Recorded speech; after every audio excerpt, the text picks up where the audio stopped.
Bom dia, tudo bem? Bom, a gente está aqui de volta. Semana passada eu gravei um vídeo, parece que não carregou muito aí por causa do tamanho dele, falando sobre o que é santidade.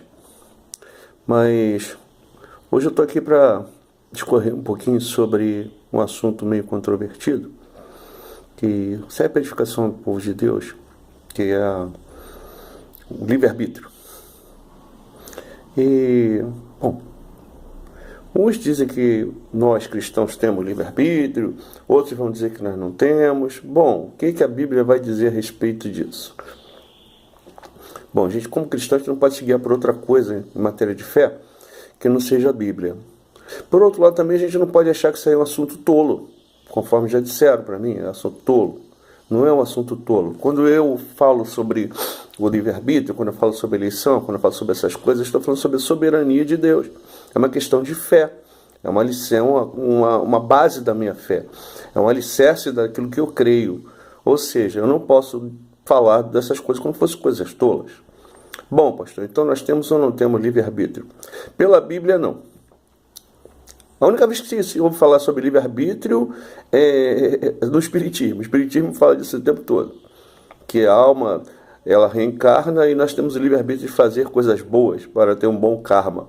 Isso aí o Espiritismo vai dizer, vai afirmar o tempo todo. Kardec fala disso, os teóricos do Espiritismo vão falar sobre isso. Bom, livre-arbítrio é uma coisa que a Bíblia não fala. Você pega todas as páginas da Bíblia e você não vai ver uma vez sequer a Bíblia falando sobre livre-arbítrio. Outra coisa, você não vai ver uma vez sequer também Deus chamando as pessoas para o seu serviço, a pessoa dizendo não e Deus deixando que se ficasse por aí. Bom, vamos começar pelo Antigo Testamento? Noé. Noé poderia ter dito não para Deus? Claro que sim. Ele disse, Deus foi atrás dele. Bom, e ele que teve de cumprir o pacto com Deus. Bom, depois veio Abraão. Deus não deu opção para Abraão. Falou assim, sai da tua terra, do meio da tua parentela, e vai para a terra que eu vou te mostrar. Pega o teu filho e sacrifica a mim. Bom, ele falou assim para Abraão, Abraão, se você quiser, você sai. Se você quiser, você sacrifica. Não, foi imperativo. Sai da tua terra, pega o teu filho. Bom, a gente vai lá para os profetas. Os profetas, Deus chega para Jeremias, é um caso clássico. E Jeremias não quer ser profeta. Ele fala assim, Senhor, eu sou uma criança, eu não tenho capacidade. E Deus vai falar assim, você não. Você foi escolhido desde o ventre da tua mãe para derribar, para edificar, e eu te constituí profeta sobre as nações. Não, Jeremias não teve nenhuma opção. Pelo contrário, lá na frente vai se queixar com Deus. Ele fala, Senhor, o Senhor me enganou. O Senhor me enganou e eu fiquei enganado. Outras traduções vão trazer assim, o Senhor me persuadiu. Mas a verdade o texto está querendo dizer, o Senhor me enganou. Jonas. Deus chama Jonas, manda Jonas para Nínive, para falar sobre o juízo de Deus sobre a cidade. Bom, Jonas pega o navio e vai para Tarsis, exercendo o seu livre-arbítrio. Né? Então, toda a liberdade do mundo ele teve, foi para Tarsis. No meio do caminho, uma tempestade pega Jonas e, bom, o resto você já sabe. Não precisa dizer, e Deus vai, manda ele para lá e pronto. Fim de papo. Bom, quando chega no Novo Testamento, Jesus ele sai procurando seus discípulos. Alguma vez ele chegou para algum discípulo e falou assim, vem cá, você quer me seguir? Mateus estava na coletoria, segue-me.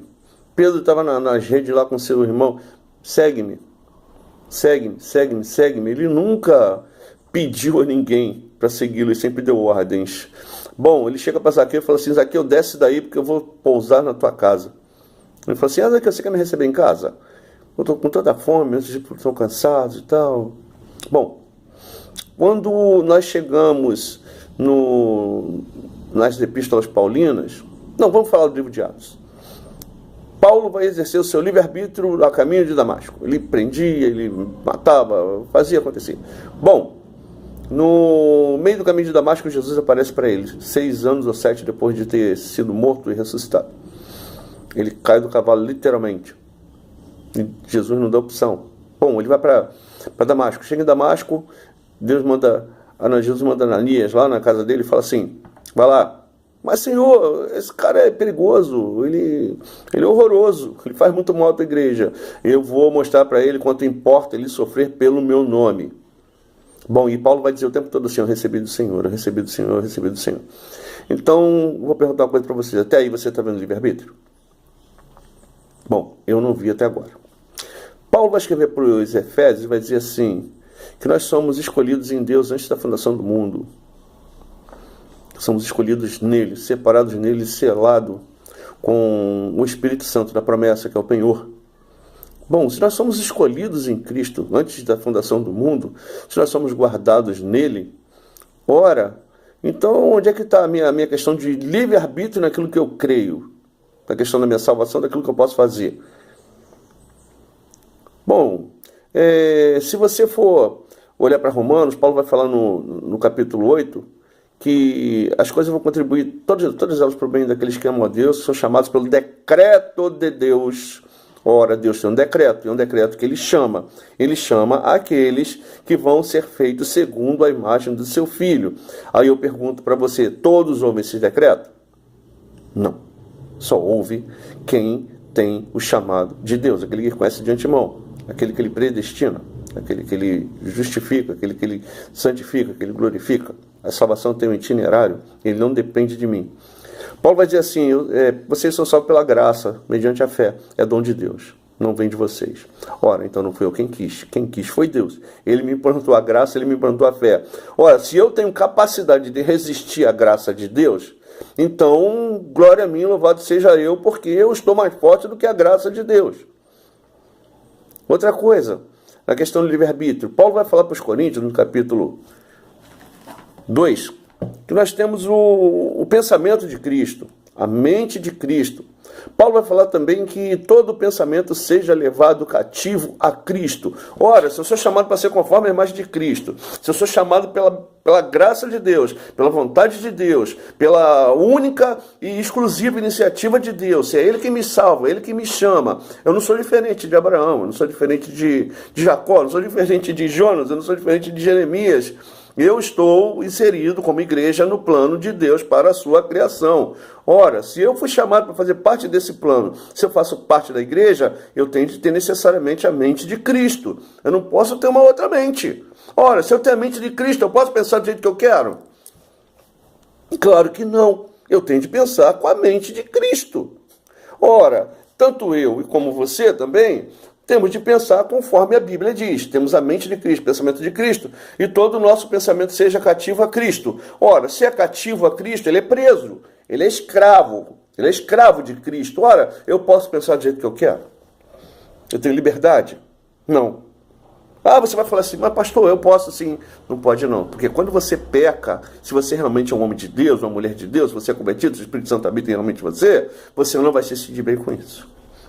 O Espírito Santo vai fazer você voltar à mente de Cristo, porque nós temos a mente de Cristo. Ora, eu não tenho livre-arbítrio nem para o meu chamado, eu não tenho livre-arbítrio para a minha salvação, eu não tenho livre-arbítrio para o meu pensamento, eu vivo conforme aquilo que Deus coloca para eu viver. Como é que eu sei disso? Ora, se eu sou chamado e todas as coisas da minha vida vão contribuir para que eu seja feito à imagem do Filho de Deus, é lógico que tudo que acontece em mim vai ser por permissão de Deus, que Deus, Ele faz, Ele quer fazer, Ele precisa fazer, ou então Ele vai deixar acontecer para que aconteça a vontade dEle. Mas Ele nunca perde o controle da sua criação, Ele nunca perde as rédeas da sua criação. Se eu crer que eu posso fazer o que eu quero, a revelia de Deus, eu estou crendo num Deus fraco, que não tem o controle da sua criação e que deixa por minha vontade aquilo que eu quero fazer dentro daquilo que Ele tem planejado. Ora, quem manda é Ele ou eu? Claro que é Ele. Então eu não tenho como argumentar o tal do livre-arbítrio. Então, quando alguém perguntar para você assim, você tem livre-arbítrio? Tenho, faço o que eu quero. Olha só, sabe de uma coisa? Deus... Então, vamos aqui exemplificar um livre-arbítrio, tá? Deus já sabe o que você vai fazer, mas espera você fazer, tá? E se Ele não quiser que você faça, você não vai fazer e pronto, acabou. Tá? Então, queridos, se a gente pensa que a gente tem um livre-arbítrio, nós pensamos num Deus fraco, um Deus que não conhece o futuro. Isso é teologia do processo, isso é nocivo, tá? É um Deus fraco um Deus que não conhece o meu futuro, um Deus que não tem inferência sobre a minha vida, um Deus que não manda em nada em mim. Então, queridão, querida do meu coração, se alguém tiver falar contigo de novo sobre livre-arbítrio, e disser assim, não, mas eu faço o que eu quero, faz nada. Faz o que Deus deixa. Somos regidos por Deus, guiados por Deus, até Satanás e seus anjos são dominados por Deus. Então o inferno pertence a ele. Então não temos domínio sobre nada, o que nós fazemos é aquilo que ou Deus permite, ou Deus quer, ou ele precisa fazer. Então, queridos, por mais absurdo que isso pareça, Deus domina sobre sua criação, ele nunca perdeu as rédeas dela. Então se alguém falar para você, mantém o livre-arbítrio, tá bom. Então tenha vida espírita, bom, pense do jeito que você quiser, mas não com pensamento bíblico, com todo respeito aos queridos espíritas, tá? Não quero ofender ninguém, não. Não pensa do jeito que quiser, tá bom? Então, sabe de uma coisa, nós amamos vocês, tá bom? E qualquer coisa aí, se você quiser que a gente fale mais alguma coisa sobre algum assunto, é só pedir e a gente vai fazer o possível aí para atender você, tá bom? Deus te abençoe. Beijão.